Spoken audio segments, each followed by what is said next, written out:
Meu pessoal, hoje a gente vai continuando a sequência dos programas com programação dinâmica. A gente vai ver mais um caso clássico, que é a sequência de Fibonacci. A sequência de Fibonacci ela é feita da seguinte forma: o primeiro termo dela é 1, o segundo é 1, e a partir do terceiro ele é formado pela soma dos dois anteriores. Então, olhando essa formulação que é apresentada aqui na Wikipedia, a primeira opção que a gente imagina parece que dá para fazer por recorrência, Quer dizer, a gente pode fazer uma função e aí é só mandar recursivamente que ele ache o valor de... para a gente achar um valor de n, a gente usa n-1 e n-2 e a gente consegue fazer a nossa implementação.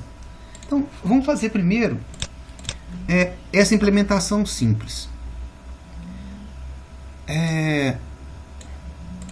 Vou pausar para a gente não ter... para vocês não terem que ficar seguindo o que eu estou escrevendo.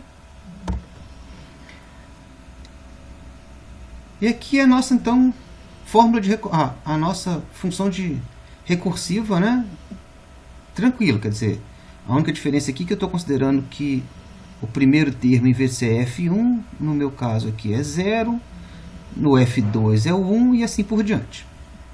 Então, olha só, é a mesma ideia que a gente usou, que está sendo apresentada na definição. Então, para o F1, retorna 1.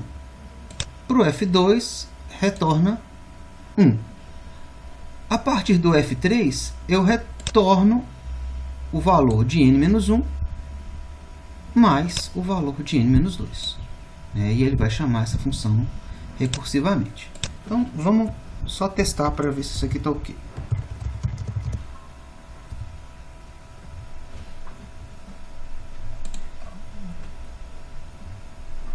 O exemplo dele aqui tem 18 elementos, então vamos fazer também 18.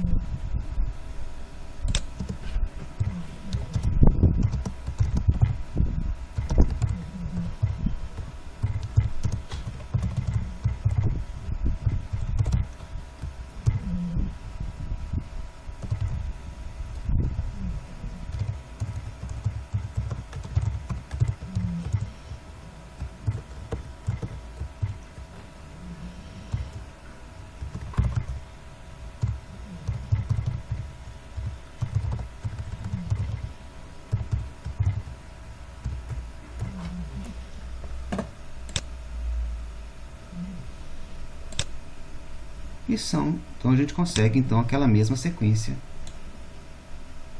que está lá. Então, nossa fórmula então está ok. Agora, como é que a gente consegue fazer isso usando programação dinâmica? Bom, a primeira coisa que a gente tem que ver é que os valores, eles são... a gente pode ir guardando. Você pode calcular o Fibonacci de 0, o Fibonacci de 1, daí o Fibonacci... Quer dizer, se você quiser calcular, por exemplo, o Fibonacci de 4, então você calcula o Fibonacci de 0, guarda, o Fibonacci de 1, guarda, o Fibonacci de 2, você já tem os dois valores guardados, de 0 e 1, calcula eles, faz a soma, uma soma com dois valores já estão guardados. Então, dá para a gente fazer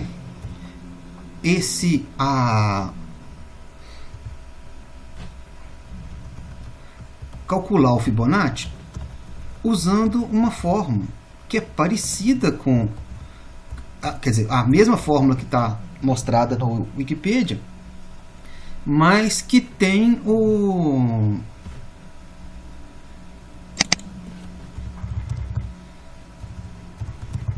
que usa um array para guardar os resultados intermediários. E ao invés da gente calcular recursivamente, a gente pode fazer um loop. Então, a primeira coisa que a gente vai precisar, então, olha só, é uma um array. Esse array a gente já viu que ele precisa de conter os n elementos.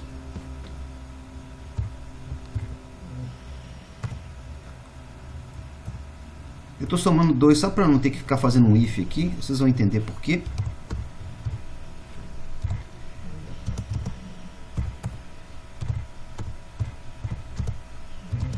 Ver que é a mesma atribuição que a gente fez, né? Quer dizer, para o elemento 0 a gente retorna 1, para o elemento 1 a gente retorna 1. E agora,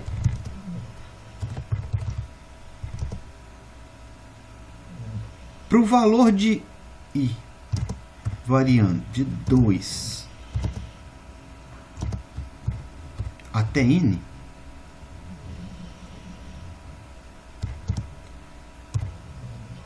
a gente faz a conta de um jeito simples, que é basta a gente usar a mesma fórmula que a gente viu na Wikipedia.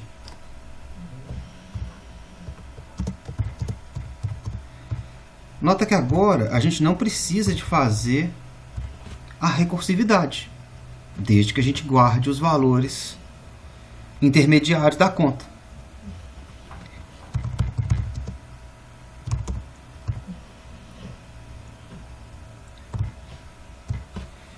Aí só para vocês entenderem por que eu pus n mais 2 aqui, é só porque eu não quis fazer um if then else. Tá? O que acontece? Por exemplo, se entrar com n igual a 0, ele vai criar um array com 2 posições para caber justamente esses 2 valores. Vai atribuir o 0, vai atribuir o 1, esse for não vai ser executado e ele vai retornar o fib de 0. Se ele for fazer com n igual a 1, mesma coisa, ele vai criar o array com 2 posições, vai criar com 3, a gente está perdendo a posição aqui. Ele vai fazer as mesmas atribuições, vai retornar o fib de 1 e esse for não vai ser executado. A partir do n igual a 2, ele vai criar um array com 4 posições, a gente preenche as 2 primeiras e ele vai calcular a terceira aqui. Eu vou estar perdendo uma posição do array, né? Então assim, eu estou perdendo uma posição do array, mas em compensação não tem que fazer um if then else aqui. Mas eu poderia ser mais inteligente e fazer parecido com essa opção aqui, né? Usar um if then else e só criar o array para baixo, ok? E aí, para testar, para ver se o que a gente fez está correto,